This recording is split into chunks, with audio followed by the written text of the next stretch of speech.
Bonjour et bienvenue dans Les Portraits de Mission, une série de podcasts proposés par les Brèves du Social pour l'IGAS et diffusés sur IGAS Corner. Aujourd'hui, nous recevons Bruno Lucas, Gaël Turin-Pelletier et Frédéric Turblin pour leur rapport intitulé « Pour une mobilisation collective en faveur des jeunes sortant de l'aide sociale à l'enfance », qui a été réalisé avec Véronique Guillermo et avec la participation de Lisa Bernanos, membre du pôle data de l'IGAS. Bonjour à tous. Bonjour. Bonjour. Et merci beaucoup d'avoir accepté de répondre à nos questions et de nous parler de cette mission passionnante à plus d'un titre, sur le fond bien sûr et avant tout, car on sait aujourd'hui à quel point les jeunes qui constituent le public sortant de l'aide sociale à l'enfance sont en souffrance. On sait à quel point les services de l'ASE peinent à leur offrir un accueil et un accompagnement digne, consistant et équitable sur tout le territoire national. Et sur la forme aussi, car vous vous êtes appuyé de façon inédite sur 4 exercices de contrôle départemental, Eure-et-Loir, Haute-Garonne, Puy-de-Dôme, Pyrénées-Orientales. Alors, peut-être pour commencer, pouvez-vous nous indiquer votre intention de départ, votre problématique, le fil rouge en quelque sorte que vous vouliez donner à la mission? Alors, peut-être pour ouvrir la discussion, bonjour Mathieu. Notre idée, c'était assez classiquement d'essayer d'approcher au mieux l'évaluation d'une politique publique dans une de ses composantes, qui est donc l'accompagnement des jeunes majeurs à l'issue de leur parcours à l'aide sociale à l'enfance, dans le contexte de la loi Taquet de 2022. Et notre idée, c'était, comme tu l'as dit, de mettre en œuvre une approche un peu spécifique, qui était de coupler des contrôles de ce volet de la mise en œuvre de la protection de l'enfance dans 4 départements à cette évaluation nationale. Et donc, je pense que notre intention, c'était de trouver le meilleur équilibre possible entre nos constats de terrain de contrôle et la manière dont nous pouvions en nourrir le rapport d'évaluation, en essayant d'être le plus équilibré possible, être en capacité de généraliser quand ça avait du sens.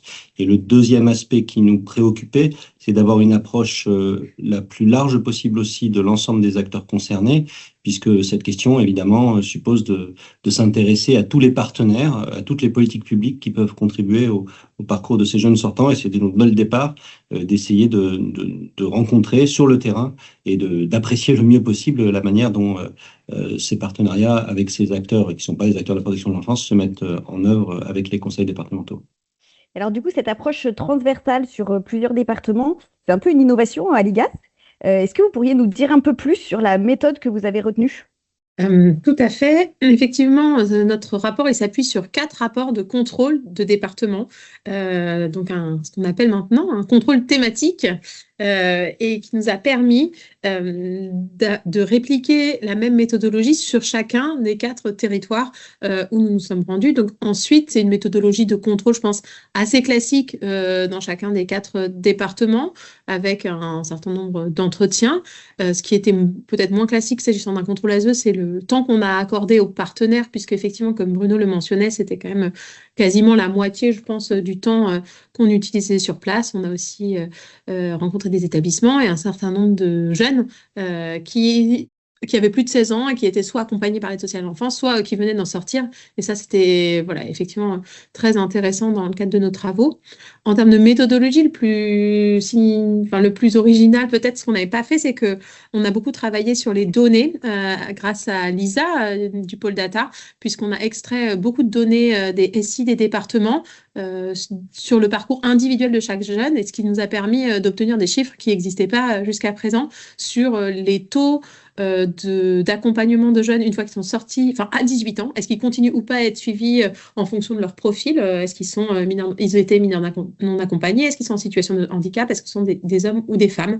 Et donc ça nous a permis de collecter beaucoup d'informations nouvelles, et on espère qu'il y aura une étape à venir d'appariement de ces données avec des données sur le devenir des jeunes qui pourraient être détenues par d'autres institutions contenues dans d'autres bases de données, côté emploi ou prestations CNAF. Enfin, ça, c'est un travail qui, on l'espère, aboutira en dehors de la mission, puisque ça n'a pas pu aboutir dans son cadre.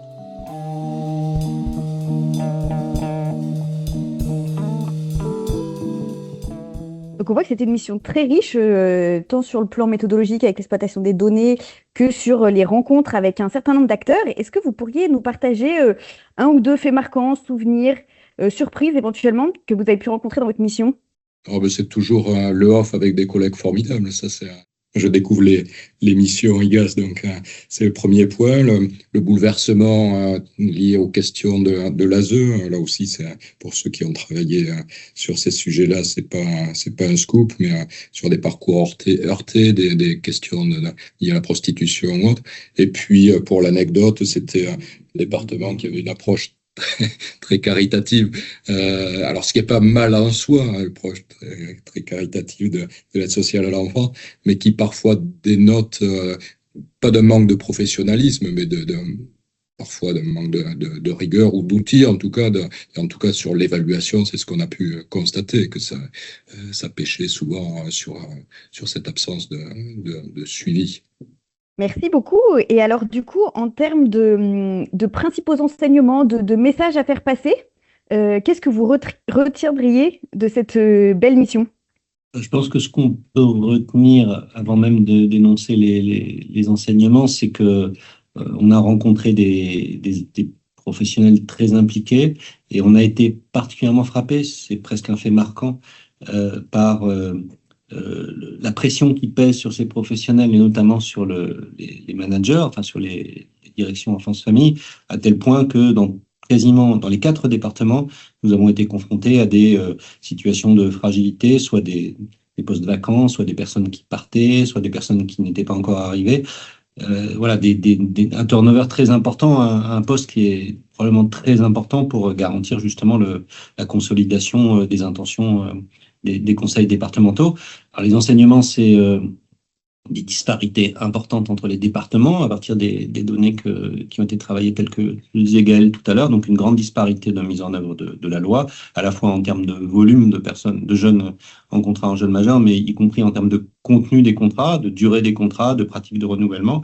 C'est également une mise en œuvre également très inégale et parfois absente de principes qui sont dans la loi parfois depuis longtemps, la formalisation d'un projet pour l'enfant, le droit au retour, ou des instances qui sont prévues et qui ne sont pas forcément en place. Et dernier enseignement, mais pour le coup, on va dire des marges de manœuvre importantes pour les formaliser et les structurer avec les acteurs de droit commun.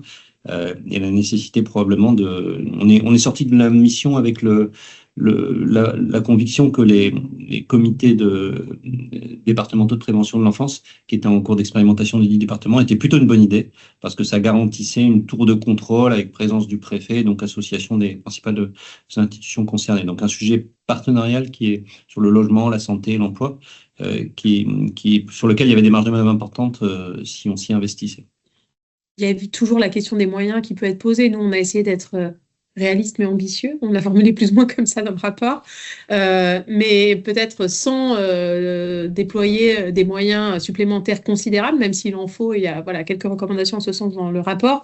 Il y a sûrement beaucoup à gagner en termes de construction des parcours, de partenariat. Et on a pu voir ponctuellement des exemples où ça fonctionnait, un département qui travaillait bien avec la CEPAM, un autre qui travaillait bien avec sa mission locale. Et du coup, il y a quand même un potentiel effectivement important. Et donc, on espère qu'on pourra aider à le susciter.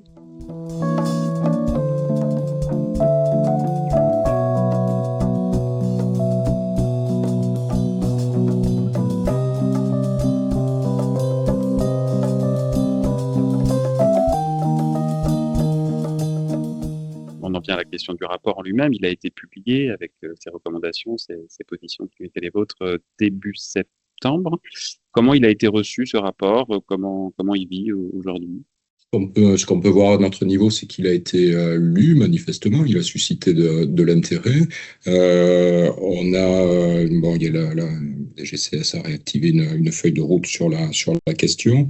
La question du pécule, par exemple, a été travaillée au niveau central, avec d'ores et déjà des actions proactives auprès des bénéficiaires.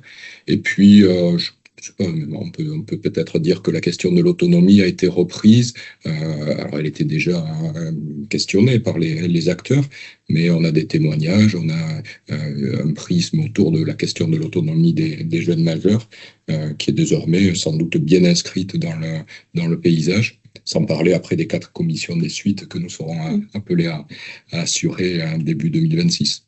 Oui, peut-être un mot là-dessus. Il va y avoir donc des commissions des suites sur chacun des 4 contrôles départementaux? Oui, c'est ce qui est prévu. Alors, c'est pas encore programmé dans le temps, mais ça aura lieu probablement à la fin du printemps prochain. Donc, effectivement, on attend de voir comment les conseils départementaux se sont appropriés nos recommandations, qu'ils n'ont pas contestées dans le cadre du contradictoire. Certains ont estimé qu'ils avaient besoin de délais supplémentaires et d'autres que ils n'avaient pas forcément toujours tous les moyens nécessaires à y consacrer. Mais globalement, on n'a pas eu de désaccords importants avec les CD, je pense.